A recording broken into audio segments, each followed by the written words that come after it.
Good morning, everyone. How are you today? How are you today? Thank you, and you? Hi, thank you, and you? I'm good, but the sound is very noisy. I'm at school now นะคะตอนนี้ครูตู้อยู่โรงเรียนค่ะ เสียงดังมากนะอาคารใหม่เป็นอาคารที่เสียงดังมากค่ะ หน้าตึกก็คือมันเป็นถนนเนาะเวลารถมารถambulance มาทีนี่แบบว่าโอ้โหเข้าเสียงเข้ารบกวนมากเลยค่ะแล้วตอนนี้ก็จะมีช่างเข้ามาเจาะมาอะไรใช้เครื่องมือมันจะเสียงดังมากตอนนี้ปิดทั้งหน้าต่างทั้งประตูเลยค่ะแต่ก็ไม่ได้ช่วยอะไรเลยเพราะว่าด้านบนหน้าต่างประตูมันก็ยังมีรูอยู่ค่ะไม่เหมือนอยู่ที่อาคารสีชมพูโอเคค่ะวันนี้นะคะเด็กๆคะเราจะเรียนเกี่ยวกับ Farm Animals นะคะในสัปดาห์ที่แล้วเด็กๆป .5 ทับ 6 นะเรียนในเรื่องของWild Animal กับ Sea Animal ไปแล้วใช่ไหมคะแล้วก็เราทำแบบฝึกหัดไปแล้ว2หน้าเนาะในเรื่องของอะไรมีอะไรAnimal and their puppy ใช่ไหมtheir baby ใช่ไหมคะเป็นลูกของมันเรียกว่าอะไรเนาะส่วนวันนี้เนี่ยค่ะก็จะมีแบบฝึกอีก2หน้านะคะแต่ว่าครูตู้ออกตัวไว้เลยว่าแบบฝึกของครูตู้มันไม่ชัดค่ะแต่ว่าถ้าเด็กๆมีแบบของนักเรียนประกอบอาจจะดูรู้เรื่องอยู่นะคะมาดูกันเลย Farm Animals นะคะก็คือสัตว์ที่อยู่ในฟาร์มใช่ไหมคะอ่านตามเนาะ pig Pig. Pig. pig ก็คือหมูใช่ไหมคะpiglet ก็คือลูกหมูเนาะต่อไปค่ะ horse Horse. horse ก็คือม้าเนาะต่อไป sheep Sheep. sheep Sheep. hen Hen. hen Hen. แม่ไก่นะคะข้าว Cow. ข้าว Cow. ข้าวก็คือวัวเนาะต่อไปค่ะ chick Sheep. chick Chick. chick คือลูกไก่นะคะต่อไปค่ะวันนี้ peacock Peacock. peacock Pig. นกฮูกนะคะอาจจะเป็น wild animal ด้วยก็ได้นะคะ duck Duck. Duck. duck อุ้ยขอโทษ Duck. duck ก็คือเป็ดนะคะต่อไป rabbit Rabbit. rabbit Rabbit. rabbit กระต่าย goat Goat. Goat. Goat. Goat. goat ก็คือแพะนะคะนะขอปรับเสียงแป๊บนึงเสียงดังได้ยินเสียงเครื่องมือไหม ได้ยินเสียง ค่ะ ฮะ ได้ยินค่ะ ได้ยินค่ะ ดังมากนะคะแบบไม่รู้เรื่องเลยค่ะ ต่อไปค่ะ dog Dog. dog Dog. อันนี้เป็นคำพื้นฐานอยู่แล้วนะคะที่เด็กๆรู้แล้วเนาะสุนัขนะคะทีนี้วันนี้จะพาไปดูวิดีโอค่ะที่เป็นเรื่องของ Farm Animal นะเขาจะสอนนะคะว่าสัตว์แต่ละที่นะคะมีมันเรียกว่าอะไรสัตว์แต่ละตัวเรียกว่าอะไรนะคะแล้วก็มันร้องเสียงร้องของมันคือประมาณไหนยังไงไปดูกันเลย Learn the names for the sounds in Farm Animals. Cow.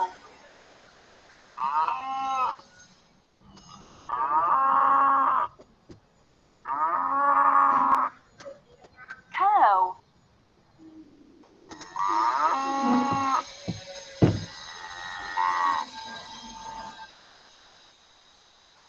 Sheep.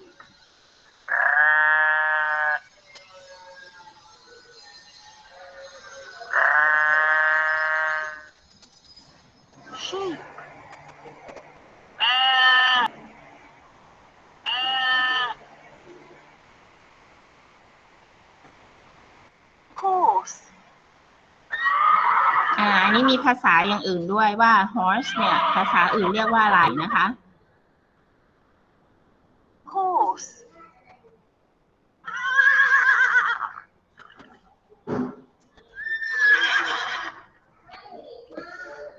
goat,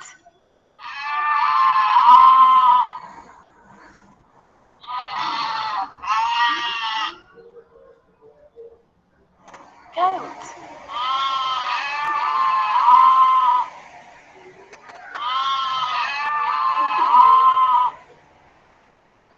pig,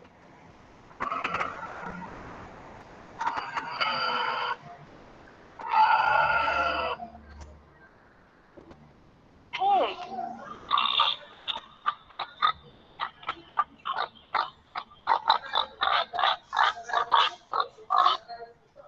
hen,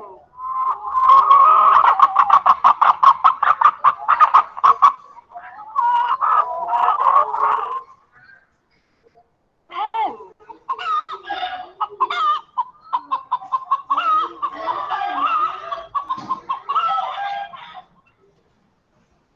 dog,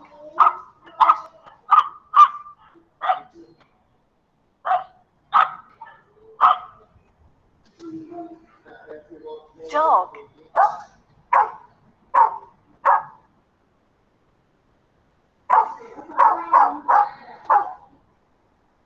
duck,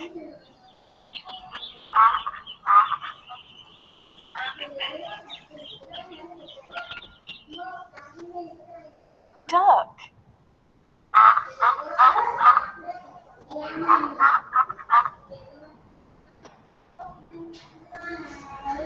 donkey,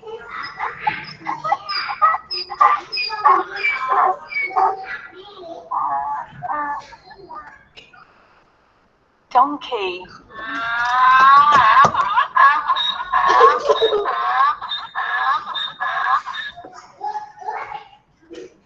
cat,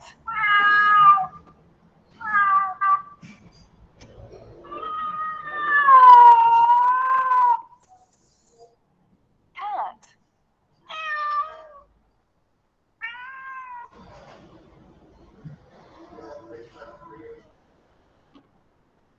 rooster,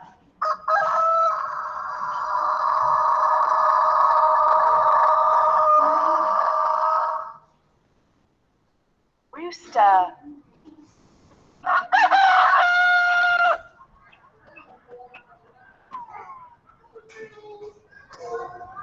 turkey,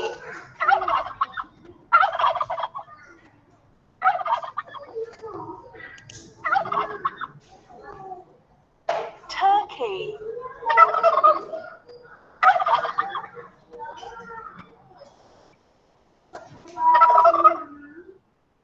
llama, เด็กๆดูมีสัตว์แปลกๆแล้วนะคะ llama, ครูก็เพิ่งเคยเห็นนี่แหละนะคะ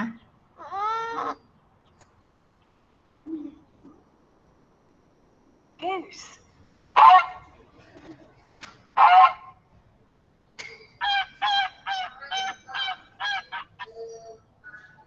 goose,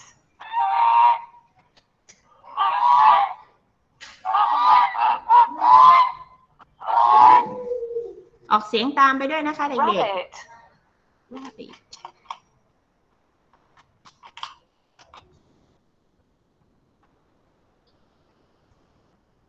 rabbit,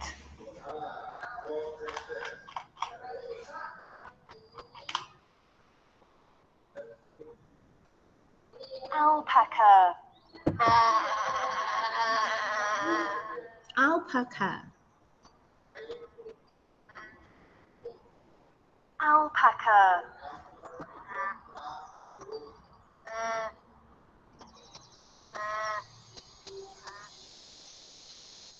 camel,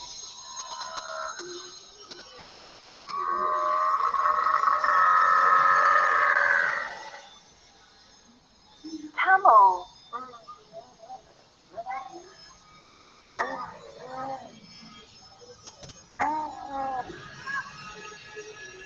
ostrich,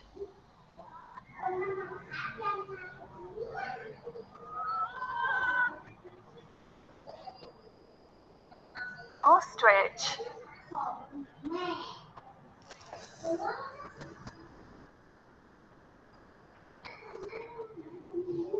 Reindeer.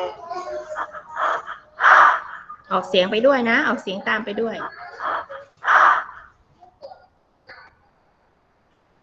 Reindeer.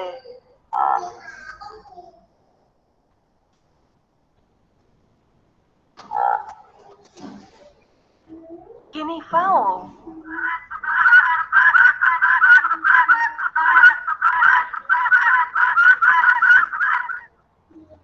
Guinea fowl.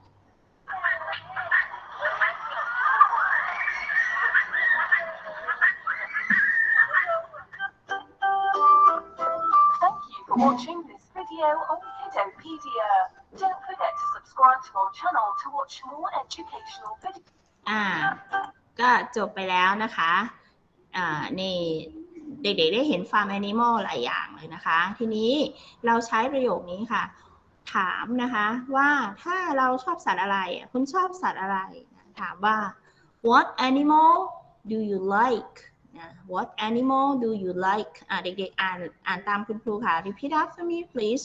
what animal do you like What animal do you like?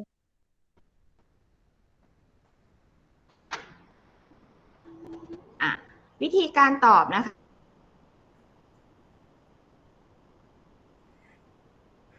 คู่ค้างเหรอ วิธีการตอบนะคะ ก็จะตอบ I like อย่างเช่นข้อนี้ I like cat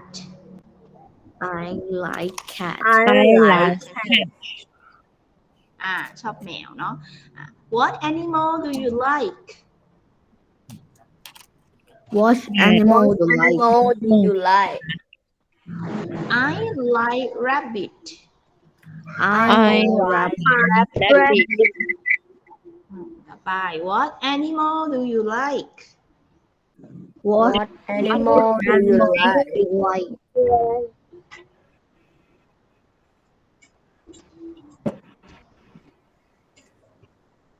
I like car I like cat. ทีนี้จะให้จับคู่กันค่ะ ถามตอบในเรื่องของ what animal do you like นะ คู่แรกใครจะเป็นอาสาสมัครยกมือกดปุ่มยกมือเลยเมทาวีจะคู่กับใครอีกคนหนึ่งยกมือเลยค่ะ ใครจะอยากคู่กับเมทาวีบ้างถามตอบกันเป็นการถาม what animal do you like I like rabbit what animal do you like I like อะไรก็ว่าไปเร็วมีคะแนนให้ค่ะเมทาวีกับธันวาโอเคเมท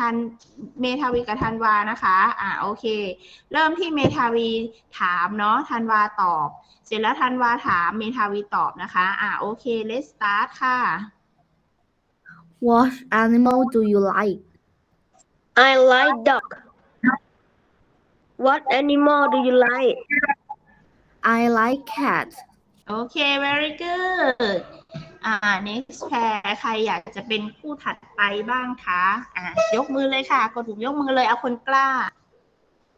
มีคะแนนให้ด้วยนะชยากรคนที่หนึ่งใครอยากคู่ชยากรจารุกิจค่ะชยากรกับจารุกิจชยากรถามจารุกิจตอบจารุกิจถามชยากรตอบนะคะโอเค let's start เริ่มเลยค่ะ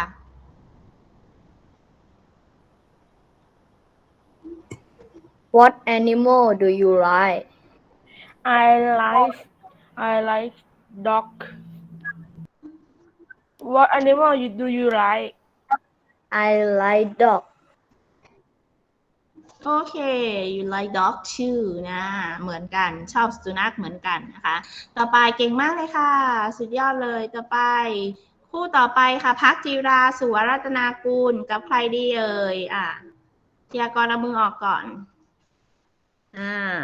พักจิราเขาอยากคู่ใครอยากคู่กับพักจิรายกมือเลยค่ะกายโมบายโอเคกายนะคะกายโมบายไม่รู้ชื่ออะไรพักจิราถามกายโมบายเป็นคนตอบนะแล้วก็กายโมบายถามพักจิราตอบนะคะเริ่มเลยค่ะ let's start What animal do you like? I like lion. ถามคืนบ้างเร็ว animal do you like I like rabbit very good เก่งมากเลยค่ะ ต่อไปคู่ถัดไปค่ะ ใครอยากจะพูดบ้างคะ มีไหมคะ คนอื่นๆค่ะ ไม่มีครูตู้จะเรียกนะสิงโตกับใครดีคะ ใครอยากพูดกับสิงโตบ้างนะ น้อยหนา น้อยนะ ให้เจ้าของเขายกมือค่ะ ยกมือเลยใครอยากคู่กับสิงโตค่ะเร็วอีกสัก2 คู่ค่ะ แล้วเราจะไปทำแบบฝึกหัดกันแล้วค่ะถ้าไม่มีคู่นะคะ ไม่มีอาสาสมัครครูตู้เลือกเลยค่ะจี้เลยค่ะ เกียรติกรวงคมค่ะ เลือกเลยค่ะ เกียรติกรกับสิงโตคู่กันนะคะ สิงโตถามเกียรติกรตอบนะเกียรติกรถามแล้วก็สิงโตตอบนะคะเริ่มเลยค่ะสิงโตเกียรติกรอยู่ไหมคะเกียรติกรส่งเสียงให้ครูตู้ได้ยินหน่อยค่ะสวัสดีค่ะเกียรติกร Hello Good morning เกียรติกรอยู่นะคะโอเคค่ะน่ารักมากสิงโตเริ่มเลยค่ะ What animal do you like I like kangaroo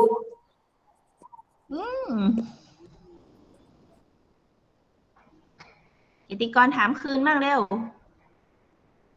What animal เร็ว What animal do you like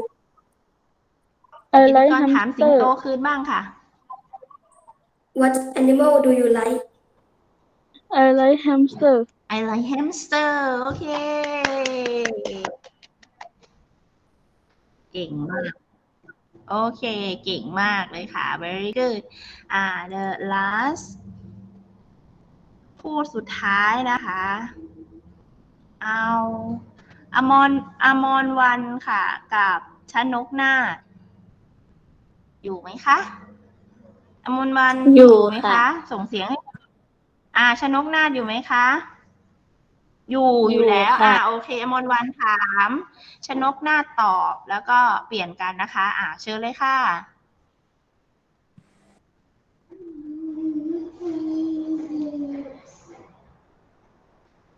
อมรวัน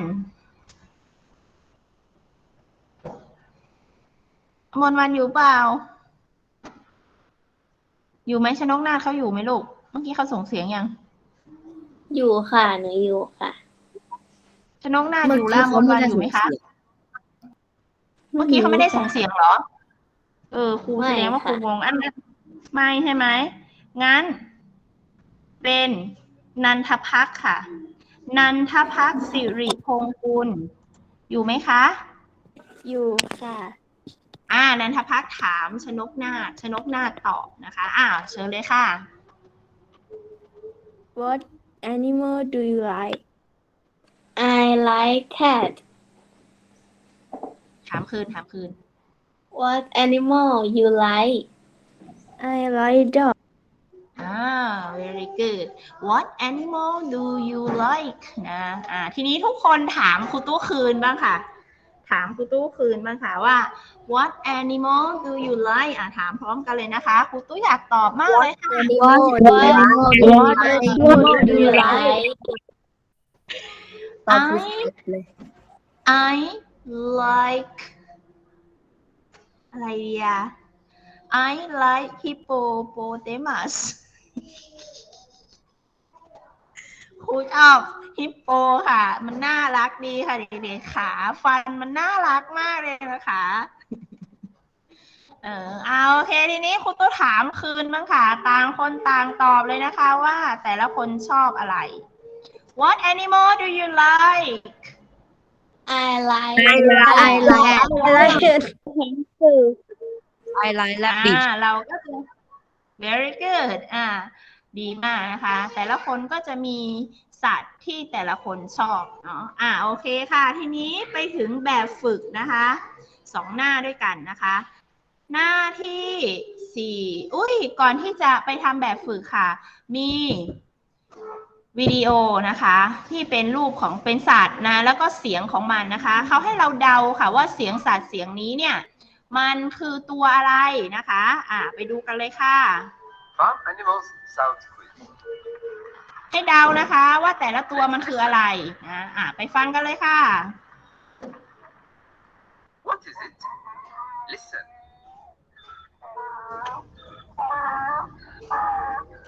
เธอว่ามันน่าจะเป็นเสียงอะไรอ่ะอุ้ยเดี๋ยวนะขอโทษ ตัวอะไร มันน่าจะเป็นเสียงอะไรให้เดานะใหม่นะ Listen. ใหม่นะ What is it? Listen.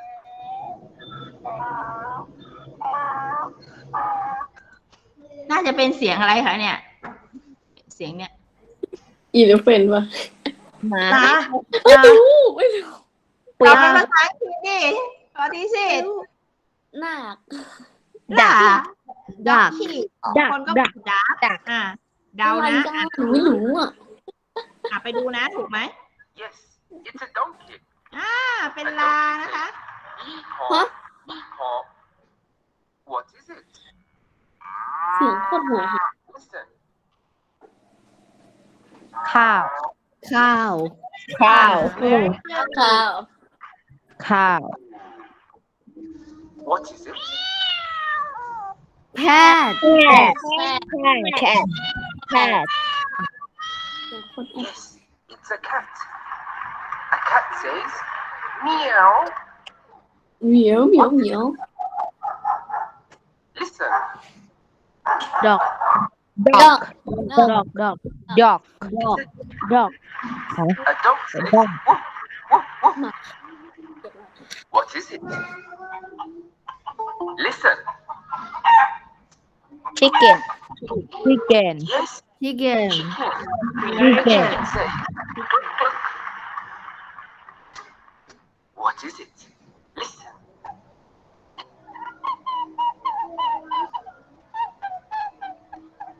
Yes, great. It's a rabbit. บราดี มีเหตุตอบ What is it? Listen. ไก่ตัวผู้เรียกว่าอะไรล่ะ It's a rooster. รูสเตอร์ Rooster นะคะ What is it?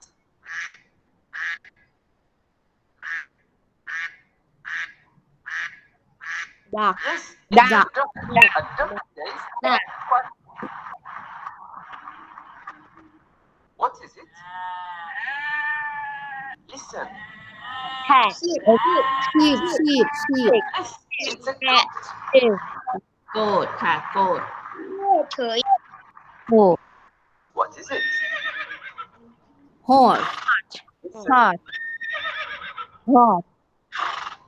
Yes, that's right. It's a horse. A horse says, neigh. What is it? Listen. Yes, that's right. It's a mouse. A mouse says, squeak, squeak. hamster What is it? Listen.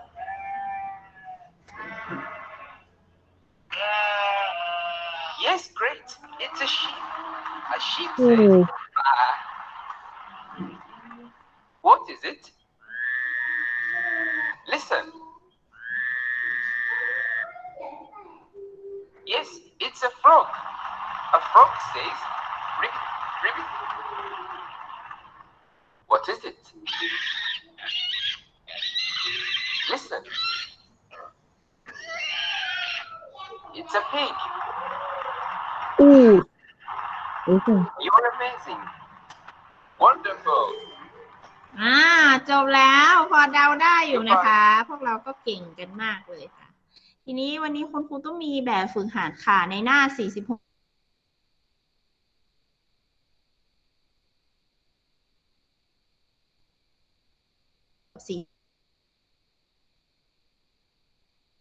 ดู daily life นะ ดูว่าหานะคะว่าสัตว์เหล่านี้มันอาศัยอยู่ที่ไหนนะคะ write the name under the correct heading นะคะ แล้วก็ให้เอาชื่อของสัตว์เหล่านี้ค่ะไปเติมนะคะในสถานที่ที่มันอยู่เนาะมันมีคีย์เวิร์ดมาให้นะคะมีคำว่า ทุกคนอ่านตามคุณครูนะอาจจะไม่ชัดนะคะของคุณครูนะคะ แต่ว่าของเด็กๆชัดเพราะเด็กๆมีหนังสือแบบฝึกหัดอยู่ในมืออยู่แล้วนะ ดูในหนังสือประกอบนะคะ dog dog dog sheep dog sheep sheep crab crab dolphin dolphin snake snake snake tiger tiger อันนี้อะไรอ่ะ bear bear zebra zebra whale whale giraffe bird monkey monkey horse horse cat cat kitten kitten ไม่ใช่ chicken นะ แล้วก็ไม่ใช่kitchen ด้วยนะ kitten นะคะแปลว่าลูกแมวเนาะ chimpanzee chimpanzee cow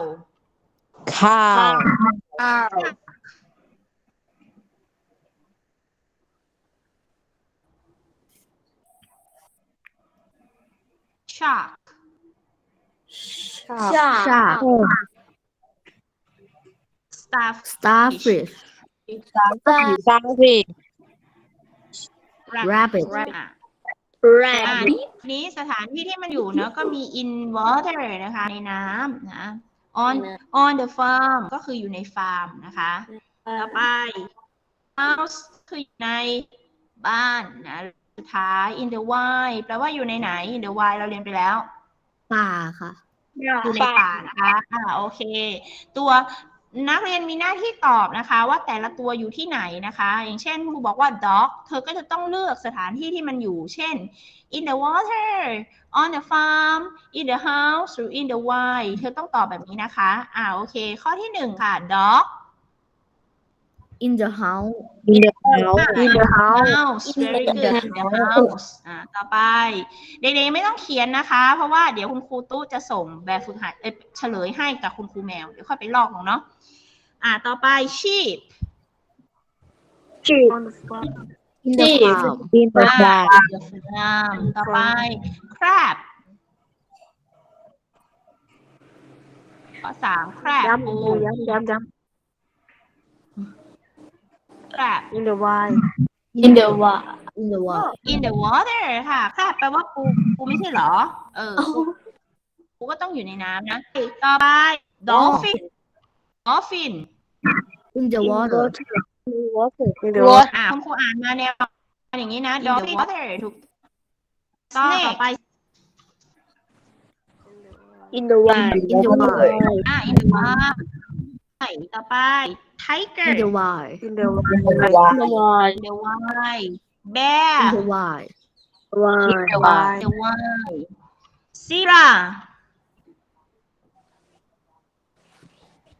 zebra ม้าลาย in the wild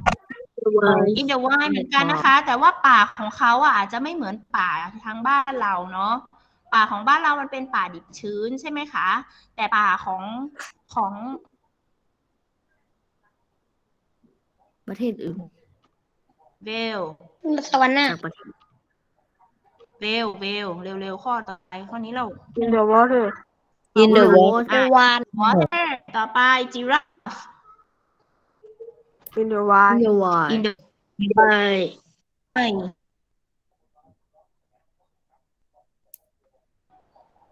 bird คูค้าง ใช่ in the wild นกนะคะ ต่อไป monkey in the in wild the wild wild ต่อไปอย่าง horse ครูไม่ค่อยเห็นเลยค่ะ horse in the farm in the farm in the farm ต่อไป cat in the house in the home in the house นะต่อไปอย่างแบบนะ kitten ลูกแมว in the house in the house นะคะ ต่อไปค่ะ chimpanzee in the wild In the wild. in the wild ต่อไป cow in the In the farm farm. in the farm shark In the water. in the water นะคะ ต่อไป starfish in the water in the starfish in the water and the last one rabbit In the farm. in the farm in the farm โอเคยังไม่ต้องลอกเนาะเดี๋ยวส่งให้นะคะต่อไปค่ะหน้าถัดไปนะคะเขามีเขาบอกให้ fill in the blank ค่ะ with the word given in the box นะคะมีคำมาให้ค่ะแล้วก็เอาลงไปเติมนะคะให้มันถูกต้องเนาะเด็กๆอ่านตามครูก่อนค่ะ mammal mammal mammal เขียนคำแปลลงไปในหนังสือตัวเองเลยค่ะ mammal แปลว่าสัตว์เลี้ยงลูกด้วยนมเขียนลงไปในเขียนได้เลย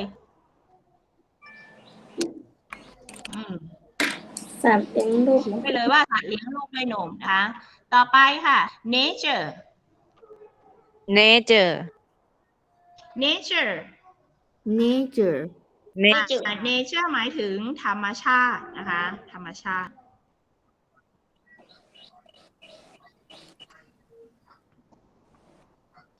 ต่อไปค่ะ shark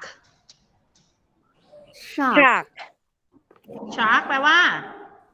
ฉลาม ฉลาม ปลาฉลามนะคะ ต่อไป bats bat หมายถึง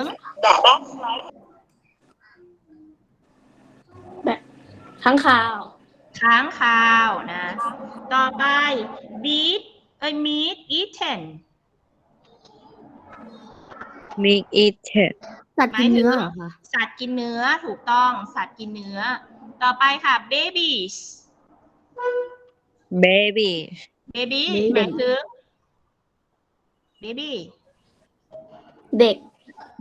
ลูกของมันนะคะลูกมันนะลูกสัตว์นะคะ เพราะว่าเราเรียนเรื่องสัตว์อยู่เนาะลูกของสัตว์ ต่อไป wild animals สัตว์ป่าค่ะ สัตว์ป่านะคะสัตว์ป่า ต่อไปค่ะ sea animal sea animal หมายถึง สัตว์น้ สัตว์น้ำนะคะสัตว์น้ำสัตว์ทะเลเนาะต่อไปค่ะ manyแ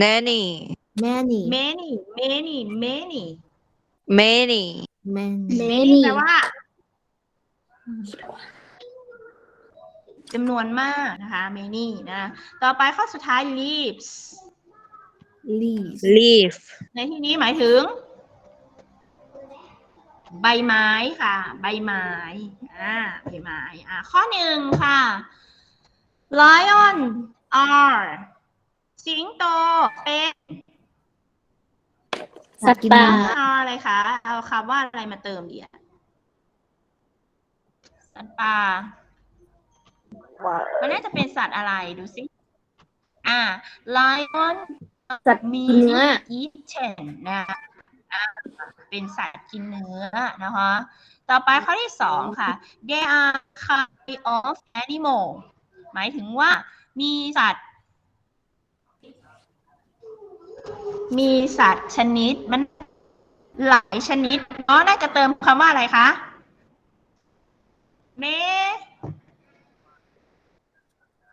many kind of animals นะคะต่อไปข้อที่สามค่ะ and whales live in the sea or in the ocean นะ shark ถูกต้อง shark and whale นะหมายถึงปลาฉลามและปลาวาฬนะคะอาศัยอยู่ในทะเลหรือมหาสมุทรข้อที่สี่น้องอิงฟ้าเบาๆข้อที่สี่ giraffe eat อะไรคะ ใบไม้ giraffe eat leaves ต่อไปค่ะข้อที่ห้าค่ะ dolphin are ปลาโลมาเป็นสัตว์ C animal Animal. ยังไม่ถูก Dolphins are Mammal. mammals ค่ะ เป็นสัตว์เลี้ยงลูกด้วยนมค่ะ Dolphins are mammals เสียงอะไรใครมาวิ่งต่อไปข้อที่6 are mammals that can fly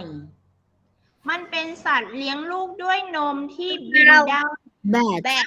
Bat. bats นักเรียนคะ ข้อที่3กับข้อที่1เด็กๆจะต้องขึ้นต้นด้วย capital letter นะคะ ต้องเป็นอักษรพิมพ์ใหญ่ เพราะมันอยู่ต้นประโยค มันเป็นคำแรกของประโยคนะ เพราะฉะนั้นคำว่า shark นะต้องขึ้นต้นด้วยตัวอักษรพิมพ์ใหญ่นะ bat ก็เช่นเดียวกันนะคะ ถึงแม้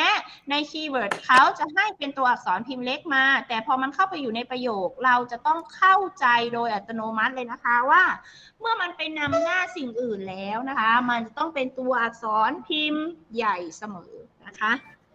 ค่ะ ต่อไปข้อที่7ค่ะ we can see in the zoo เรามักจะไปเห็นอะไรเราสามารถเห็นอะไรในสวนสัตว์ ธรรมชาติเลย มันน่าจะเป็นอะไรคะที่เราไปเห็นในสวนสัตว์ Many. สัตว์ป่านะคะคืออะไรคะ wild animal we can see wild animals zoo ใช่ไหมคะ ส่วนมากเราก็ไม่เห็นสัตว์ป่าอยู่แถวบ้านแล้วเนาะต่อไปค่ะข้อที่8ค่ะ dolphin feed their on milk หมายถึงอะไรคะ dolphin ปลาโลมามันให้นมลูกมันใช่ไหมคะข้อนี้น่าจะเติมอะไรคะ Babies. babies feed their babies นะคะ ต่อไปข้อที่9ค่ะ wild animals and sea animals live in สัตว์ป่าและสัตว์ทะเลอาศัยอยู่ในไหน ธรรมชาติ ธรรมชาติ ธรรมชาติภาษาอังกฤษคือคำว่า nature nature ถูกต้อง live in nature นะข้อสุดท้ายค่ะ some eat fish and spit for food บางตัวอะไรไม่รู้บางตัวกินปลาและกินปลาหมึกเป็นอาหารอะไรบางชนิดกินปลาและปลาหมึกเป็นอาหารตอนนี้ตอบอะไรดีคะสุดท้ายแล้วเร็ว sea animal The animal. sea animal นะคะ some sea animals สัตว์ทะเลบางชนิด eat fish and spit for food นะกินปลา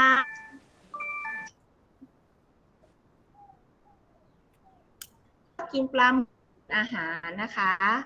โอเคเสร็จแล้วค่ะเด็กๆค่ะขออนุญาตปิดเรคคอร์ดนะคะเดี๋ยวถ้าเราจะทำงานต่อไม่มีปัญหานะคะสวัสดีค่ะอย่าเพิ่งออกเนาะ